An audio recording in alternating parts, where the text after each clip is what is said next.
Hello everyone and welcome back to Beatley Tone's Beatles channel. Lovely to have you here. Thanks for joining me for this video and I hope you're all doing well. Now, as you know, on this channel I like to bring you breaking news stories as and when they arise, and I've got not one but two breaking news stories. One of them absolutely nailed on, confirmed. The other one is a little bit dodgy, but we'll come to that in a minute. Now, the first one, which is the nailed on one, is to do with George Harrison. Now, there's been an announcement by BMG, who own Dark Horse Records, today, and I'll read it to you. BMG is proud to announce that a new catalogue recordings agreement bringing the acclaimed solo recorded works of George Harrison to Dark Horse Records / BMG, together with his music publishing catalogue, for the first time ever under one roof, solely at BMG.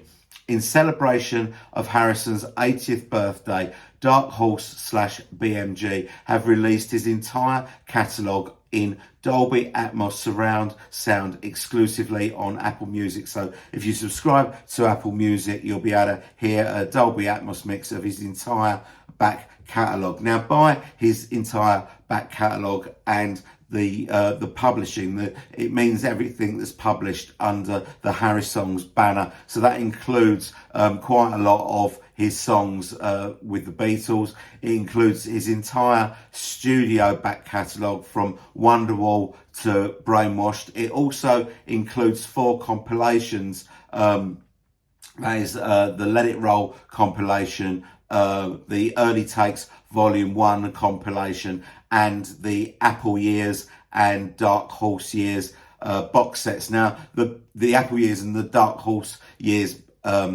box sets are all of his albums apart from Brainwash, but you'll remember that each of those discs that were included in that box set had some extra songs on it as well. So I guess that's the point of that. Now, the really interesting thing about this is a quote from Dhani Harrison. Now, I'll read you that as well because this is quite exciting. So it says, Dhani Harrison said, 22 years since his passing, for what would have been his 80th birthday, I'm overjoyed to announce that we are bringing my father's music catalogue back home to Dark Horse Records, the company that he started back in 1974. We look forward to releasing only the finest of packages and hope the fans join us on the deepest of dives into our archives as we continue to grow his legacy through our partnership with BMG, starting with the release of his entire back catalogue in spatial audio for the first time on Apple Music. We also will be using this opportunity to make all the custom limited vinyl that we can get away with. Happy 80th, Dad. We love you always. So that is really good news. So it looks like there are plans for George's albums to be released either again, or when they say custom vinyl, maybe they're talking about coloured vinyl. But deepest of dives probably means that they're looking at outtakes and demos and stuff like that. So this is really good news, I think, coming out of the Harrison estate today. Obviously, there's nothing solid about what is being released next. But obviously, as soon as any news of that sort comes to light, I will be all over it on this channel, so please stay tuned. Sorry, what I should have also said was the back catalogue also includes the Live in Japan double album and the 2 Travelling Wilburys albums as well. Now, what it doesn't include, or what it didn't say in the press release,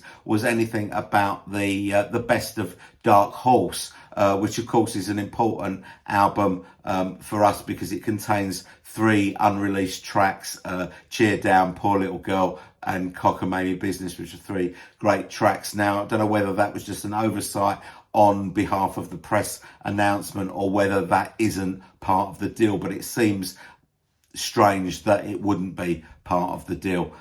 So we'll have to wait and see about that. But all in all, this to me seems like really good news, really exciting news, and we can look forward to stuff coming out of the Harrison camp in the future. Now, the second story is a really interesting one. This has come from the Variety website. Now, Variety are a fairly reliable source for stories on pop music and showbiz, and they are suggesting that Paul McCartney and Ringo Starr have contributed to the latest set of studio recordings made by the Rolling Stones. Now, the Stones haven't made a studio album of original material since the Bigger Bang in 2005. That's a long, long time ago. And of course, Paul and Ringo have made lots of albums since that time.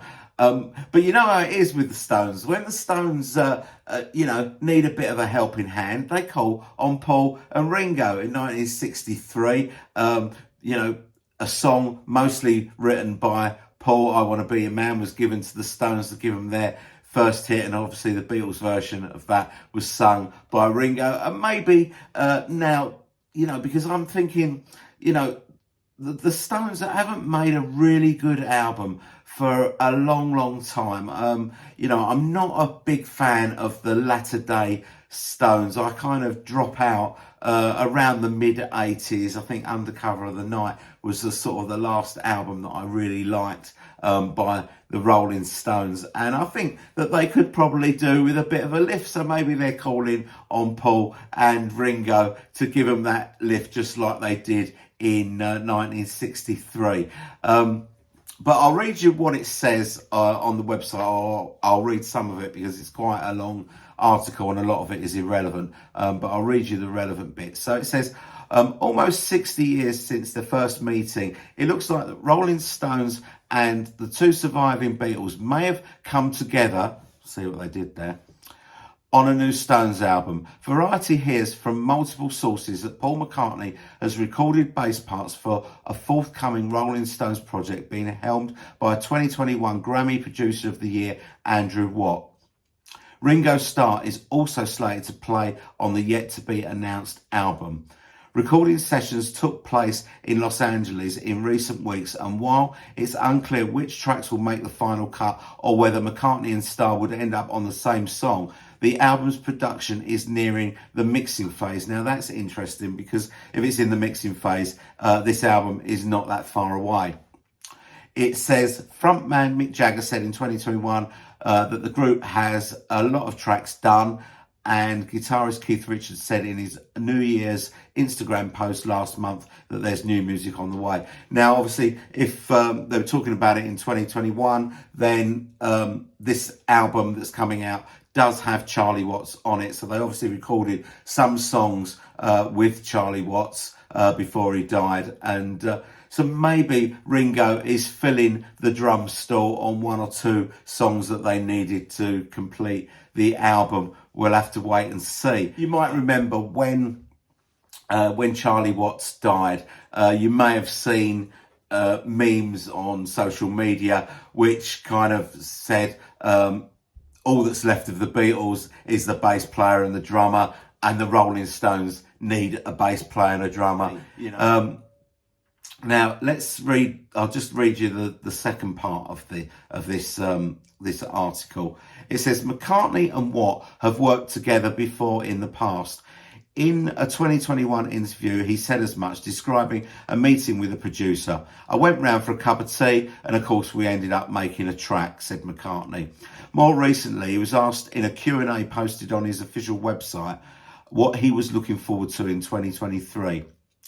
He said, I've been recording with a couple of people, so I'm looking forward to doing even more. I've started working with this producer called Andrew Watt, and he's very interested, and we've had some fun. Though he did add, beyond that, I don't have anything massive planned at the moment.